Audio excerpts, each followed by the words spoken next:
બનાસકાંઠામાં પંડિત દીનદયાળ ઉપાધ્યાયની જન્મ જયંતિ નિમિત્તે ગુજરાત વિધાનસભાના અધ્યક્ષ શંકર ચૌધરીએ ઢીમા ગામમાં શ્રમદાન કર્યું હતું।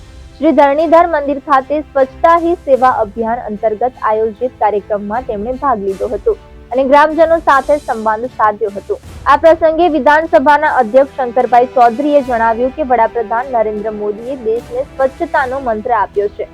વડાપ્રધાનના જન્મદિવસથી લઈને 2 ઓક્ટોબર એટલે કે મહાત્મા ગાંધીના જન્મદિવસ સુધી સમગ્ર દેશમાં વિવિધ સેવાકીય પ્રવૃત્તિઓ ચાલી રહી છે। પૂજ્ય મહાત્મા ગાંધીના સ્વચ્છ ભારતના સ્વપ્નને આગળ વધારીને તથા સ્વચ્છતા ત્યાં પ્રભુતાના સૂત્ર સાથે સૌ કોઈ આ અભિયાનમાં જોડાયું છે। સ્વચ્છતા માટેનું માધ્યમ પ્રજા બને અને પ્રજા પોતે સ્વચ્છતા માટેનો સ્વભાવ બનાવે તે જરૂરી છે। અધ્યક્ષે ઢીમા ખાતે ભગવાન ધરણીના દર્શન કરીને વિસ્તારની સુખાકારી માટે પ્રાર્થના કરી હતી।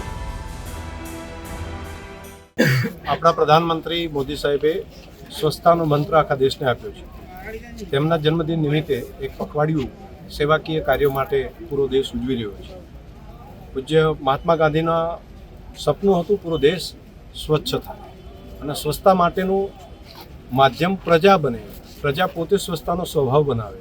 એ માટે આજે શેખ સરહદી વિસ્તારનું ધરણીધર ધામ આજે નવો તાલુકો જ્યારે રાજ્ય સરકારે જાહેર કર્યો છે ત્યારે બધા આજુબાજુના આગેવાનો વડીલો બધાએ ભેગા મળીને સ્વચ્છતાનો સંકલ્પ કર્યો છે અને આજે ધરણીધર ધામની અંદર સ્વચ્છતાનું કામ કર્યું।